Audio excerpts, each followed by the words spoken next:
जय श्री गणेश दोस्तों, सुनहरी संस्कृति चैनल पर आपका एक बार फिर से स्वागत है। दोस्तों, धरती का हर जीव माँ के गर्भ से ही जन्म लेता है, पर क्या आपने ये सोचा है कि आज तक किसी भी देवता की संतानों का जन्म उनकी पत्नियों के गर्भ से नहीं हुआ? अब आपके मन में ये सवाल जरूर उठेगा कि आखिर ऐसा क्यों?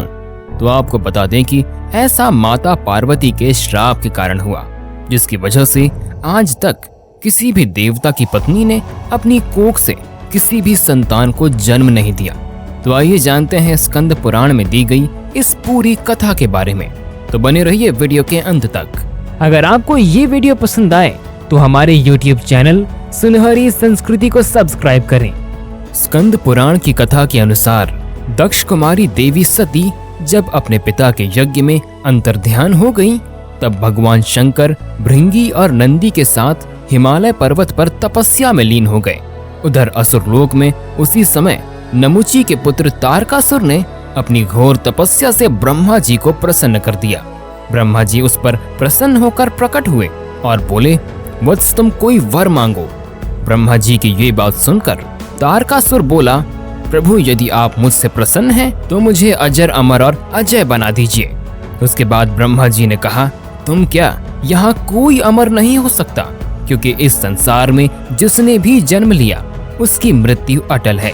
ब्रह्मा जी के मुख से ये बात सुनने के बाद तारकासुर बोला, प्रभु तब मुझे वर दीजिए कि मुझे शिव जी के पुत्र के अलावा कोई भी नहीं मार सके और मैं अजय रहूं। उसके बाद ब्रह्मा जी तथास्तु कहकर वहां से अंतर्ध्यान हो गए। इधर ब्रह्मा जी से वरदान मिलने के बाद तारकासुर और भी बलवान हो गया। पाताल लोक और पृथ्वी लोक को अपने आधिपत्य में करने के बाद तारकासुर ने देवलोक पर आक्रमण कर दिया। तारकासुर के हाथों परास्त होने के बाद देवगण ब्रह्मलोक पहुंचे और ब्रह्मा जी से बोले, हे प्रभु आप तारकासुर से हमारी रक्षा करें। ठीक उसी समय आकाशवाणी हुई, देवताओं तुम जितनी जल्दी हो सके पर्वत राज हिमालय के पास जाओ, वहीं तुम्हारी समस्या का समाधान कर सकते हैं। सभी देवता बृहस्पति देव के नेतृत्व में पर्वत राज हिमालय के पास पहुंचे। फिर उन्होंने हिमालय से कहा, महाभाग हिमालय, तुम समस्त पर्वतों के स्वामी हो, हम तुमसे कुछ निवेदन करने आए हैं। तब पर्वत श्रेष्ठ हिमवान ने कहा, मैं अचल हूँ, चल फिर नहीं सकता, ऐसी दशा में मैं आप लोगों के किस काम आ सकता हूँ? तब देवताओं ने कहा कि तारकासुर के वध के लिए तुम ही देवताओं की मदद कर सकते हो। ये सुनकर हिमालय ने कहा कि यदि तारकासुर के संहार में मेरी सहायता आवश्यक है तो मैं पूछता हूँ, किस उपाय से आप लोग तारकासुर का वध करना चाहते हैं, वो शीघ्र बतलाएं। तब देवताओं ने आकाशवाणी द्वारा कही हुई सब बातें कह सुनाई। फिर देवताओं ने कहा, गिरिराज आप देवताओं का कार्य सिद्ध करने के उद्देश्य से भगवान शंकर के विवाह के लिए स्वयं ही एक कन्या उत्पन्न करें।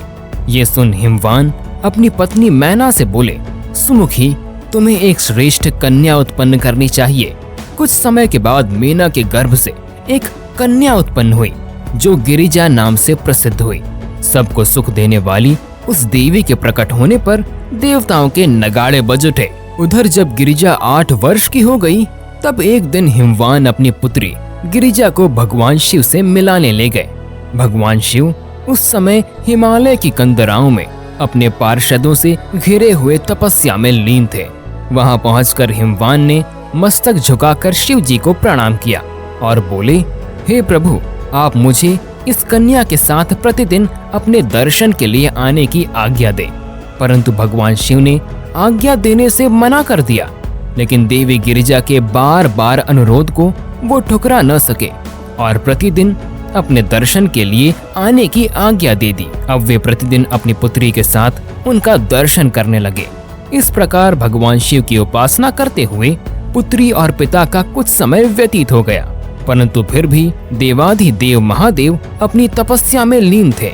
ये देखकर देवतागण चिंतित हो उठे कि भोलेनाथ तो हिम कुमारी गिरिजा की ओर ध्यान ही नहीं दे रहे हैं, तो फिर तारकासुर का नाश कैसे होगा? इसी व्यथा में देवताओं ने कामदेव को शिव जी की तपस्या को भंग करने के उद्देश्य से बुलाया। देवराज इंद्र ने कहा, इस समय देवताओं का कार्य सिद्ध करने के लिए तुम भगवान शंकर पर चढ़ाई करो। ऐसी चेष्टा करो जिससे भगवान शिव पार्वती के साथ विवाह कर ले। इंद्र का आदेश पाते ही कामदेव अपनी पत्नी रति के साथ हिमालय पर्वत पहुंचा। वहां पहुंचकर उसने अपने सम्मोहन का बाण भगवान शिव पर छोड़ा। भाग्य से उसी समय देवी गिरिजा उधर से गुजर रही थी, जिसे देखते ही शिव जी उन पर मोहित हो गए। फिर सहसा अपनी स्थिति का ध्यान आते ही भगवान शिव के नेत्र आश्चर्य से खिल उठे। किसने मेरा ये अप्रिय कार्य किया है? तदनंतर शंकर जी ने सब दिशाओं की ओर दृष्टि दौड़ाई। उसी समय दक्षिण दिशा में कामदेव दिखलाई दिया। ये देख भगवान शिव को समझते देर नहीं लगी और उन्होंने क्रोध में आकर कामदेव को अपने तीसरे नेत्र की अग्नि से भस्म कर दिया।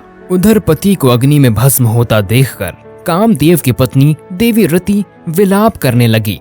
तब गिरिजा कुमारी ने उन्हें ढांढस बंधाते हुए कहा कि वो उसकी पति को वापस दिलवाएगी। उसके बाद देवी गिरिजा हिमालय पर ही देवी रति के साथ शिव जी की तपस्या में लीन हो गई। भगवान शंकर की प्रसन्नता के लिए मन में उत्तम निष्ठा रखकर पार्वती उग्र तपस्या द्वारा आराधना करती रही। पार्वती के उस महान तप से संपूर्ण चराचर जगत संतप्त होने लगा। तब देवता और असुर सब मिलकर भगवान शंकर के पास गए और समाधि में लीन भगवान शंकर की स्तुति करने लगे।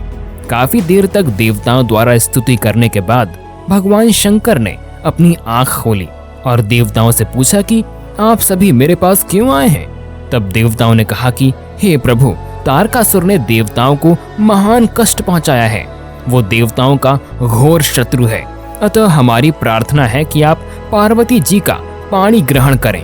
परंतु शिव जी ने देवताओं से ये कहते हुए मना कर दिया कि अगर मैं गिरिजा देवी का वरण कर लेता हूँ तो आप सभी एक बार फिर सकाम भाव से युक्त हो जाएंगे और निष्काम भाव से पूर्ण परमार्थ के पथ पर चलने में असमर्थ होंगे। इसलिए मैंने सबके पारमार्थिक कार्य की सिद्धि के लिए कामदेव को भस्म किया था। शिव जी के ऐसे कहने पर देवता निराश हो गए। उधर पार्वती देवी बड़ी कठोर तपस्या में लगी हुई थी। उस तपस्या से उन्होंने भगवान शंकर को जीत लिया और फिर भगवान शंकर और देवी गिरिजा का विवाह संपन्न हुआ। विवाह के कुछ समय बाद देवी पार्वती और भगवान शिव एकांत में अपने महामिलन में लगे थे।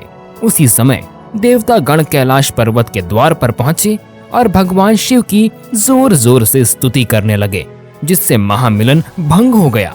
देवताओं की इस तरह की अशिष्टता देख माता पार्वती क्रोधित हो गई और वो कैलाश पर्वत के द्वार पर आई और देवताओं से बोली, बुद्धिहीन देवगण, आप लोगों ने असमय यहाँ आकर शिव और शिवा के महामिलन में बाधा डाली है। इसलिए मैं आप सभी को श्राप देती हूँ कि आप लोग भी सदा निसंतान ही रहेंगे, अर्थात आप लोगों की पत्नियां कभी भी अपनी कोख से किसी बच्चे को जन्म नहीं देगी। बस तभी से माता पार्वती के इसी श्राप की वजह से आज तक किसी भी देवता की पत्नियां ने अपनी कोख से बच्चे को जन्म नहीं दिया। तो दोस्तों, अगर आपको आज का वीडियो पसंद आया हो तो लाइक, शेयर और चैनल को सब्सक्राइब जरूर करें। आपका दिन मंगलमय हो। तो मिलते हैं एक नए वीडियो के साथ। तब तक के लिए जय माता दी। यहाँ दी गई जानकारी इंटरनेट पर उपलब्ध सामान्य मान्यताओं और जानकारियों पर आधारित है। सुनहरी संस्कृति इसकी पुष्टि नहीं करता है।